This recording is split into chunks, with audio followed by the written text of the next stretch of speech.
Shannon Sharpe called out Kevin Hart after Katt Williams' interview. Shannon Sharpe built his empire with grit, discipline, and unshakable charisma, not just on the football field, but behind the mic. From NFL glory to viral interviews on Club Shay, Sharpe became a symbol of truth-telling and brotherhood. But when he offered comedian Katt Williams a seat at his table, he didn't just open a conversation. He may have opened a door to something far darker. Within days of that explosive interview, the dominoes began to fall. First, it was the online murmurs. Then came the loss of million-dollar sponsorships, ghosted guest appearances, and whispers that Sharpe had suddenly become a liability. But the most jarring hit, a shocking $50 million lawsuit from a 19-year-old OnlyFans model with allegations so disturbing they read like a screenplay from a Hollywood thriller. And here's the kicker, Katt Williams warned him. On air. Was this coincidence? Or did Shannon Sharpe unknowingly walk into a trap? For years, Katt Williams had been sounding the alarm about Hollywood's dark puppeteers, about black entertainers being used, discarded, or silenced, and about Kevin Hart being the golden boy of that very system. It sounded like bitter ranting to some. But now, with Shannon in free fall, the streets are talking. Did Kevin Hart, the smiling, ever-professional comedy icon, play a silent role behind the scenes? Fans are pointing out a pattern each time someone gives a platform to black voices pushing back against Hollywood's control. Chaos follows. First Monique, then Katt, now Shannon. And while Sharpe scrambles to defend his reputation, Kevin Hart. He's quiet, too quiet. No tweets, no posts, no shade. Just silence and success business as usual. But silence can speak volumes. Because in an industry where narratives are controlled and reputations destroyed with the flick of a PR finger, people are now asking, is Kevin Hart the golden face of a machine that buries those who speak out? The interview that was supposed to uplift turned into a lightning rod. And now Shannon Sharpe stands at the crossroads, victim pawn or willing player.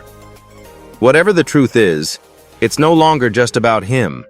It's about who gets protected, who gets erased, and who pays the price for letting black voices speak. Stay with us. The deeper we go, the more this starts to look less like scandal and more like strategy. Before Shannon Sharpe became a viral commentator and cultural lightning rod, before Club Shay made headlines and billionaires sat across from him baring their souls, he was just a Southern boy born into chaos. The kind of chaos that either breaks a man or makes him unstoppable. Born on June 26, 1968, in the quiet town of Chicago, Georgia. Not Illinois, Shannon was the youngest of 3 children. His brother, Sterling Sharpe, would later become an NFL legend in his own right. But the Sharpe brothers weren't born into success. They were born into survival. Their father left when Shannon was just 3 months old. Not long after, their mother, Mary Alice Dixon, took on 3 jobs to support the family. The Sharpes didn't grow up with luxury. They grew up with roaches in the kitchen holes in the floor and the kind of poverty that wraps around your dreams like a noose. But even in the midst of that, Shannon's fire was undeniable. We might not have had everything he once said, but we had enough. And what we didn't have, I worked for. From the time he could walk, Shannon was hustling, picking tobacco in the summer sun, loading hay, grinding from dawn to dusk. His frame grew strong from labor, and so did his mind. He would often joke that he was too dumb to be scared, but in reality, he was just too focused on winning to be distracted by fear. At Glenville High School, Shannon didn't shine as an academic star. He once claimed he graduated with a 1.7 GPA, but what he lacked in grades, he made up for in raw, unfiltered athleticism. He was a 3-sport athlete: football, basketball, and track. Still, colleges weren't lining up to recruit a poor black kid from rural Georgia who couldn't keep his GPA above water. The system had already tried to write him off. Enter Savannah State University, a Division II HBCU that would become the crucible for Sharpe's greatness. It was at Savannah State where his legendary work ethic crystallized. He showed up hungry, both literally and metaphorically. Coaches would later recall that he trained like every day was the Super Bowl, because for him it was. He understood that being from a small school meant he had to be twice as good, twice as fast, and twice as undeniable. And he was. Shannon shattered records. Over his college career, he racked up over 700 receiving yards and 40 touchdowns. He became a 3-time All-Southern Intercollegiate Athletic Conference selection and twice named SEAC Player of the Year. He was also selected as a Kodak Division II All-American. Still, when the 1990 NFL Draft rolled around, 192 players were picked before him. The Denver Broncos finally took a chance in the 7th round. Most 7th-rounders vanish into obscurity. But Sharpe was different. He came into the league with something to prove, not just to the world, but to himself. He wanted to show that a poor black boy from Georgia with bad grades, no father, and a HBCU degree could still make history. And he did. Over 14 seasons, Shannon Sharpe became one of the greatest tight ends the game had ever seen. He won 3 Super Bowls, 2 with Denver, 1 with Baltimore. He was selected to 8 Pro Bowls, made 4 All-Pro teams, and retired as the NFL's all-time leader in receptions, receiving yards, and touchdowns by a tight end. He was inducted into the Pro Football Hall of Fame in 2011, delivering a tearful speech where he said, "I'm the only man in the Hall of Fame who's the second-best player in his own family." That humility mixed with swagger became his signature. But even after football, Shannon wasn't done. While many athletes fade into commentary roles or disappear into corporate silence, Sharpe pivoted into something no one saw coming: a truth teller. A cultural force. A digital voice for a generation caught between sports, race, and media. His commentary work started modestly with CBS, but it was his breakout moment on Undisputed alongside Skip Bayless that made Shannon a household name. Clad in sharp suits and sharper comebacks, sipping Hennessy and puffing cigars on live television, he became a symbol of unapologetic black masculinity, bold, eloquent, and entertaining.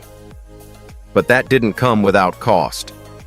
Shannon often walked a razor-thin line between athlete and activist, celebrity and commentator, entertainer, and truth speaker. His candor made him beloved, but it also made him a target. He never shied away from calling out racism in the NFL, hypocrisy in politics, or double standards in celebrity culture. His Southern drawl carried weight. His words cut deep. And that's exactly why Club Shay became more than a podcast. It became a confessional booth for black celebrities.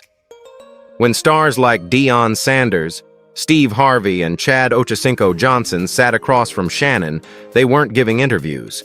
They were telling their stories to someone who understood the pain behind the punchlines. And then came 2024.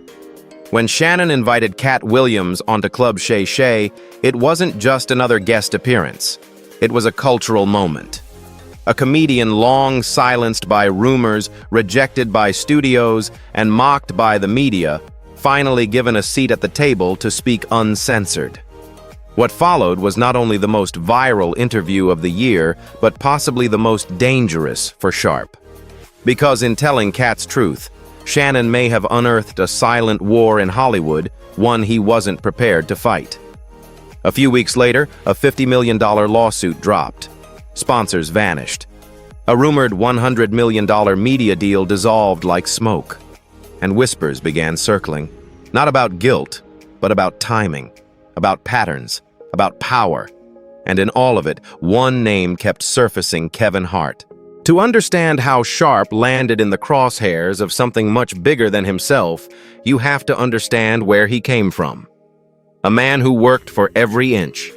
A man who took the long road, not the shortcut.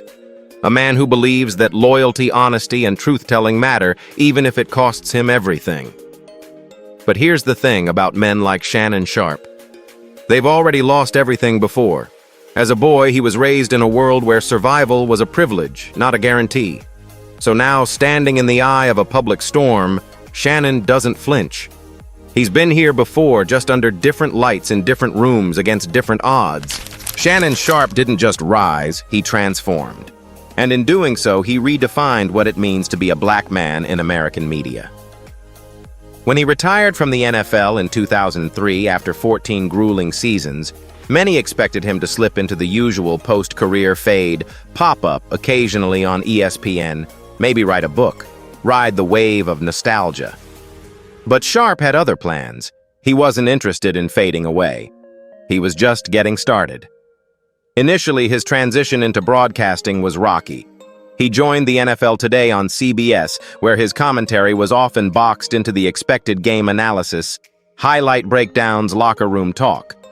But Shannon's truth was too big to be contained in pre-game sound bites. He had opinions that extended far beyond the field. And in a media landscape that still tiptoed around race and accountability, Shannon's authenticity made some executives nervous. But it also made him magnetic. In 2016, Shannon joined Fox Sports 1's new debate show Undisputed, going head-to-head with veteran provocateur Skip Bayless. On paper, the pairing looked odd, an outspoken Southern black athlete with a deep drawl and a legacy of grit versus a sharp-tongued white commentator known for controversy. But the chemistry was undeniable. And for the first time, Shannon had a platform where he could be himself, raw, intelligent, emotional, and fearless. He brought something to sports talk that had long been missing cultural consciousness. When Colin Kaepernick took a knee, Shannon didn't dodge the subject. He leaned in. When racism reared its head in the NFL, or when black athletes were punished differently than their white counterparts, Shannon didn't play it safe. He spoke his truth, loud, clear, unapologetically. And fans noticed. He became a symbol not just of sports wisdom, but of modern black masculinity. While Skip quoted stats, Shannon quoted James Baldwin. While other hosts hid behind both sides, Shannon picked a side and stood on it, cigars and all. His boldness earned him respect not only from athletes, but from a generation of fans hungry for something real. That realness evolved into Club Shay. Launched as a podcast and YouTube show, Club Shay wasn't just another celebrity interview platform. It was an emotional confessional, part therapy, part cultural archive. Celebrities didn't come to plug movies or share PR scripted anecdotes. They came to tell their truth. And Shannon, with his sharp listening skills, old-school respect, and no-nonsense tone, created a space that felt both sacred and unfiltered. Episodes with Deion Sanders, Steve Harvey, and even Chad Ochocinco went viral. But it was when Shannon began welcoming more controversial guests, people with stories that Hollywood had tried to bury, that the show became something else.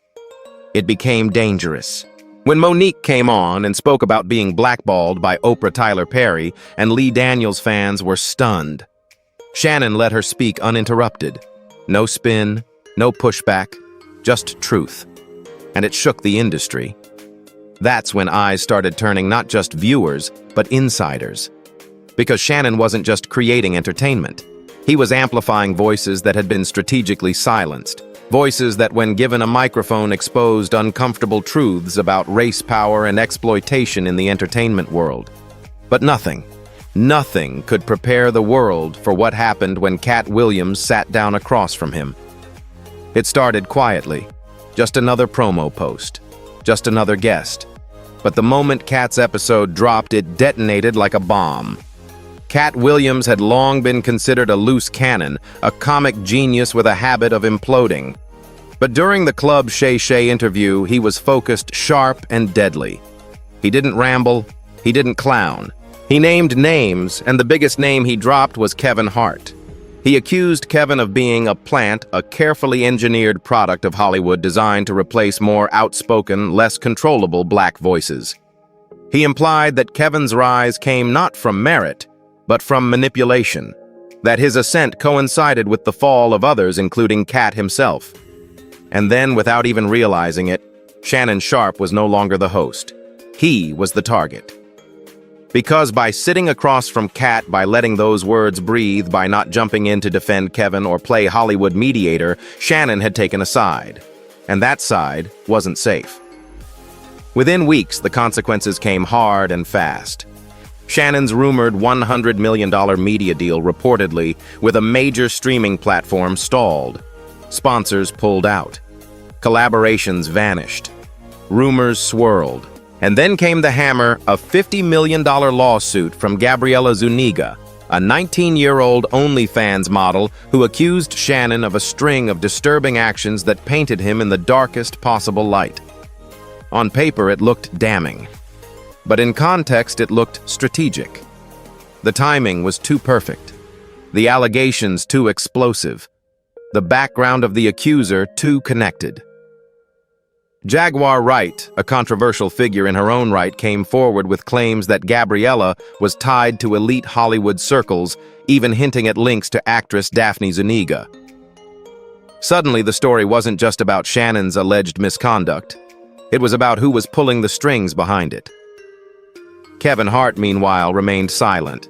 No tweets, no denials, no jokes, just silence while his empire kept growing. To some, it was professionalism. To others, it looked like calculated distance, let the fire burn without getting your hands dirty. But fans started noticing a pattern. Monique appeared on Club Shay and immediately got dragged back into controversy.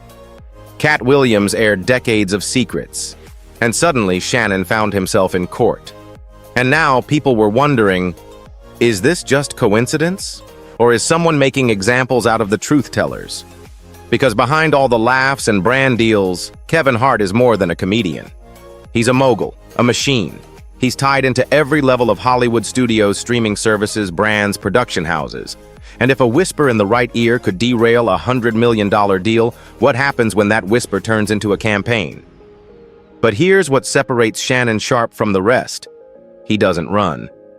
The same fire that fueled his football career, that turned a poor Georgia boy into a Hall of Famer, still burns. And now, even as he stands in the crosshairs of powerful forces, Shannon keeps showing up.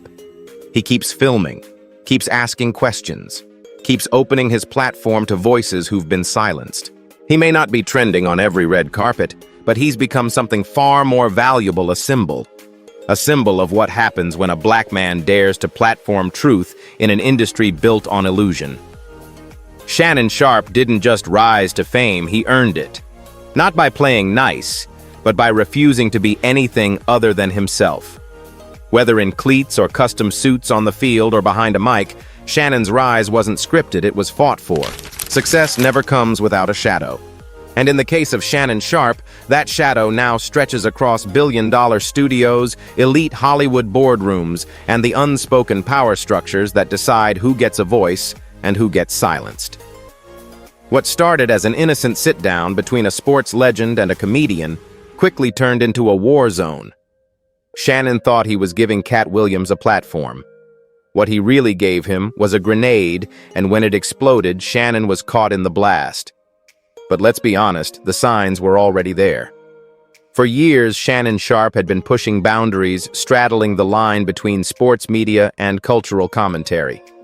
His bold takes on race power and injustice won him fans, but it also made him dangerous to those who profit from silence. With Club Shay, he built a space where black celebrities could speak without filters. But when you open the door to truth in an industry built on illusion, someone is bound to slam it shut. And that door started closing faster than anyone expected. In the weeks following the Katt Williams interview, Shannon's life flipped. His name became entangled in one of the most disturbing lawsuits of the year. Gabriela Zuniga, a 19-year-old OnlyFans model, accused Shannon of abuse manipulation and violating her privacy in ways too graphic to repeat. It wasn't just a lawsuit. It was a weapon, and it came with deadly precision. The timing raised questions. Why now? Why this moment? Right when Shannon was on the verge of signing a $100 million media deal that would have made him one of the most powerful black voices in media. Why when the Kevin Hart controversy was at its peak, and Shannon's platform had become a megaphone for anti-Hollywood narratives. Whispers began to swirl. Was this really about Shannon? Or was he being used to send a message? Behind the headlines, people started asking real questions. Who was Gabriella? How did a 19-year-old model get connected to a 54-year-old retired athlete? And more importantly, how did she secure elite legal representation seemingly overnight? That's when Jaguar Wright, another industry outcast with a long memory, came forward with her own revelations. She claimed Gabriella wasn't just a random influencer. She had ties to the Zuniga family. Yes, the same Zuniga legacy tied to old Hollywood circles and the kind of backroom power that doesn't make it to TMZ. Jaguar hinted at a network of connected elites who've been quietly protecting Kevin Hart's brand at all costs. If Shannon's viral interview threatened to pull back that curtain, the retaliation had to be fast, decisive, and public. It worked. Sponsors disappeared. His $100 million deal evaporated. Potential guests ghosted him. Even other black celebrities who had once praised him started distancing themselves. Not because they believed the allegations, but because they understood how Hollywood punishes those who make the wrong enemies. And Kevin Hart. He stayed silent. No public defense of his friend. No messages of support. No outreach. Just carefully curated Instagram posts, red carpet appearances, and business as usual. While Shannon watched his career burn, Kevin kept climbing his silence louder than any statement he could have made. To some, it looked like betrayal. To others, it looked like strategy. Katt Williams had already accused Kevin of being a plant, a Hollywood puppet hand-picked to replace more radical voices. But the deeper fear now was that Kevin wasn't just a product of the machine, he might have become part of it. And if that's true, then what happened to Shannon wasn't personal. It was political. There's a chilling pattern when you look back. Monique speaks out against Hollywood. She's blackballed for years. Katt Williams calls out Kevin and execs. He's painted as unstable and dangerous. And now Shannon, who dared to let them speak unfiltered, finds himself buried in scandal. 3 voices. 3 falls. Coincidence. Or consequence. Because here's the dark truth about Hollywood: they don't always cancel you with a press release. Sometimes they use lawsuits. Sometimes they use silence. And sometimes they don't destroy your reputation, they just make it radioactive. Untouchable. Shannon Sharpe may not have seen it coming, but he felt it. In a haunting moment during the Club Shay interview, Katt Williams warned him directly. This kind of thing might happen. It wasn't just a statement, it was a prophecy. Katt knew how far the machine would go. He had already lived it. And now Shannon was being initiated not into celebrity, but into exile. He tried to fight back, released statements denying the allegations. His legal team even admitted he had offered Gabriella a $10 million settlement, not as an admission of guilt, but to stop the chaos from growing. But by then the damage was done. The stain had spread. And the people who once stood by him had already vanished. He wasn't just canceled, he was sacrificed. Because when black voices start connecting dots, start putting names to patterns, the machine doesn't debate them. It deletes them, quietly, efficiently, ruthlessly. And maybe that's the real truth. Shannon uncovered not in what he said, but in who he gave a mic to. In Hollywood, giving someone a voice is often the most dangerous thing you can do. In the end, this story isn't just about Shannon Sharpe or even Kevin Hart. It's about the price of truth. Shannon Sharpe spent his whole life outrunning the labels they tried to stick on him: poor kid, long shot athlete, uneducated country boy backup pick. He beat all of that. He didn't just rise, he soared. From a dirt floor in Georgia to the Pro Football Hall of Fame. From being overlooked on sports TV to creating a platform that became a cultural landmark. But it's what he did after the fame that made him dangerous. He told the truth. Or at least he made space for others to tell theirs. And in Hollywood, that might be the boldest move of all. Because what if the real power isn't in who gets the most awards or who sells the most tickets, but in who gets to speak? What if every time a voice like Monique's, like Katt's, like Shannon's rises above the noise, someone somewhere pulls a string to shut it down? It's easy to call it a coincidence. But what if it's a pattern? 3 black voices, 3 platforms stripped away. One man rises silently above the smoke, untouched, undefeated, unmoved. We may never know if Kevin Hart orchestrated anything, but we can't ignore that every time someone threatens the carefully built image of the safe black entertainer, careers seem to fall apart. Shannon Sharpe isn't a perfect man, but he's a real one. And in an industry where smiles are scripted and scandals are managed, real is revolutionary. Right now, Shannon stands in the storm. He's lost money, lost deals, lost opportunities. But what he hasn't lost is his voice. And neither should we. Because if we let the machine keep silencing the voices that speak truth to power, who's next? Let this be more than a scandal. Let it be a wake-up call. At Legends of Black Excellence, we don't just celebrate the victories. We honor the battles, especially the quiet ones, the unseen ones, the ones waged not with fists or fame, but with integrity. If this story moved you, made you question, or made you feel seen, don't stay silent. Like, share, and subscribe to Legends of Black Excellence. Because the stories that matter most aren't the ones trending, they're the ones they try to bury. And if you believe voices like Shannon Sharpe's still deserve to be heard, then let's make sure the world listens.